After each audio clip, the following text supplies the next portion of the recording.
Gracias por invitarme a participar en esta jornada. Voy a compartir pantalla para hacer la presentación fundamental de todo esto.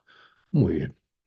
Oye, básicamente, como dice el título, la búsqueda de los ideales de la unidad, la paz para las Américas, tiene diversas aristas que son realmente interesantes y que me gustaría abordar desde las diferentes ópticas que vamos a ir viendo. En principio, la paz no es solo ausencia de conflictos, como todos ustedes saben, ¿verdad? Porque en definitiva convivir en paz consiste en aceptar las diferencias, en tener la capacidad de escuchar, en reconocer, en respetar, en apreciar a los demás, así como de vivir en forma pacífica y unida, elementos básicos que tienen que ver con la paz. Pero permítanme seguir avanzando sobre esto.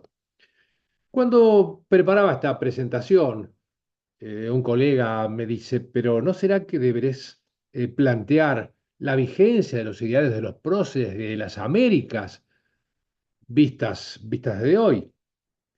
Claro, son vigentes estos ideales de los próceres de las Américas, pero también son apenas declaraciones de intenciones. Recordemos además que el contexto histórico era totalmente diferente. Las configuraciones políticas de las naciones eran diferentes.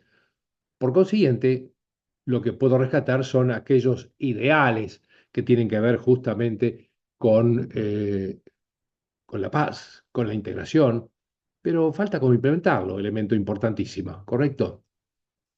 Ahora pensemos en hoy.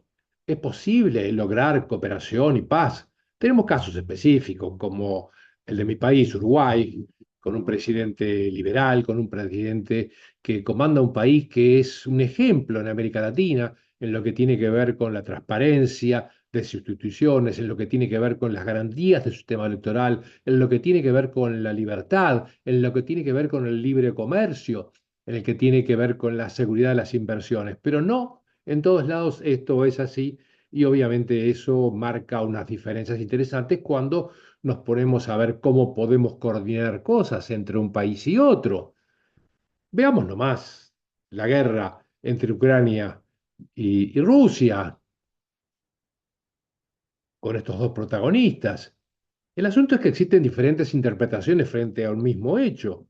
Para Putin se trata de una guerra contra el fascismo. Obviamente es de risa eso, pero bueno, tiene que ver con su percepción, tiene que ver con su interpretación, tiene que ver con su estrategia, ¿verdad? Y ahí tenemos miles y miles de personas muriendo en ambos bandos. Ahora, ¿estamos preparados para avanzar hacia la paz?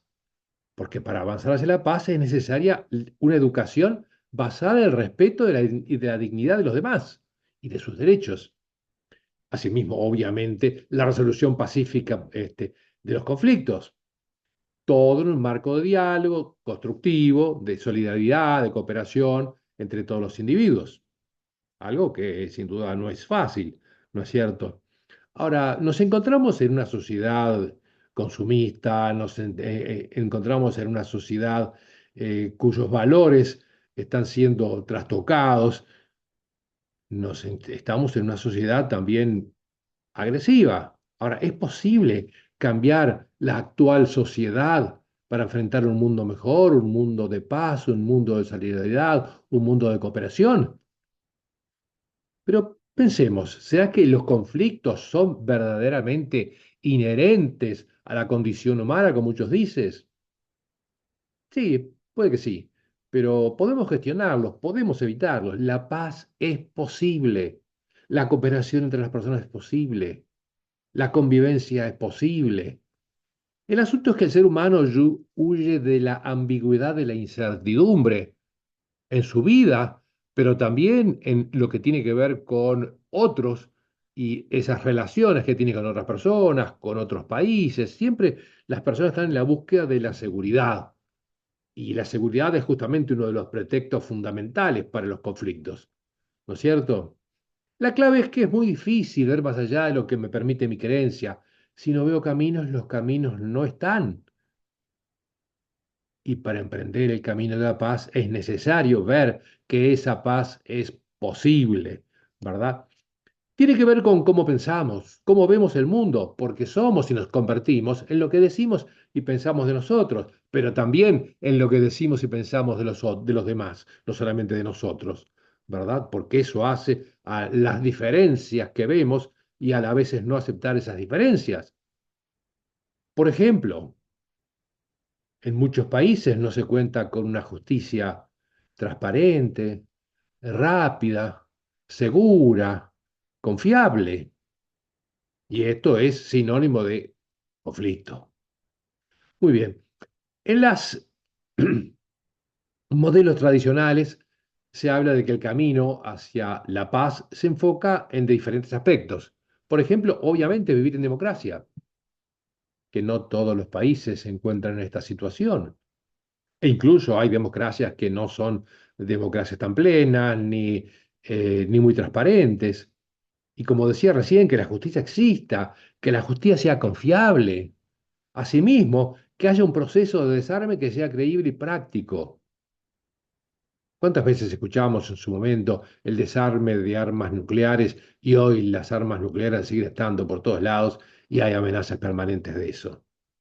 Implica también ese camino, la vigencia verdadera de los derechos humanos y algo fundamental en un mundo en el que buscamos integrarnos, en que cada vez estamos más mezclados, por hablar en lenguaje sencillo, ¿verdad? Una cultura de tolerancia de la sociedad, de los que son diferentes, de los que no son iguales a nosotros, de los que tienen valores y culturas diferentes, de los que tienen prácticas diferentes, ¿verdad?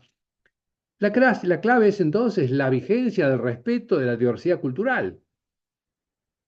Pero no nos olvidemos también de que no solamente tiene que ver con personas, tiene que ver con un medio ambiente respetado y cuidado, en el que inciden las personas justamente, y una verdadera cooperación y acuerdos para la prevención y la resolución de eventuales conflictos. Esto debe existir. Ahora, fíjate tú, cuando los judíos habían salido de Egipto y vagaron 40 años por el desierto, según dice la Biblia, se encontraron con que muchas de las personas del pueblo descreían de Dios y renegaban de Dios. La labor de los rabinos en su momento fue entonces incentivar el cuestionamiento de Dios, diciendo que el camino para encontrar a Dios era cuestionar a Dios. ¿Será que el camino para la paz es cuestionar la guerra? ¿Y cómo lo logramos? Este está entre comillas porque no me acuerdo de quién es, pero reconozco el copyright. Para consolidar una cultura de paz es necesaria una educación basada en el respeto a la dignidad y a los derechos de todas las personas, la resolución de conflictos por vía pacífica, como ya hemos visto, el diálogo constructivo, la solidaridad y la cooperación entre las personas, algo fundamental. Muy bien. Pero atención, viene esto, es muy importante, porque si hablamos ya no digo de conflictos interpersonales, familiares, vecinales, sino hablamos de los conflictos de los países. La clave de un buen gobernante comienza por ser un buen padre de familia. Si no sos un buen padre de familia o una buena madre de familia, ¿verdad? ¿Qué podremos de ti para comandar un país, para comandar un ejército, para comandar una nación, en definitiva?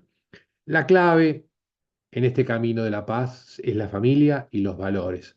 Los valores de la familia están fundamentados en diversas formas de amor. Así es que el amor como base de las diferentes relaciones intrafamiliares suelen conducir a desarrollar convivencias de tolerancia, crecimiento mutuo, respeto, solidaridad y empatía.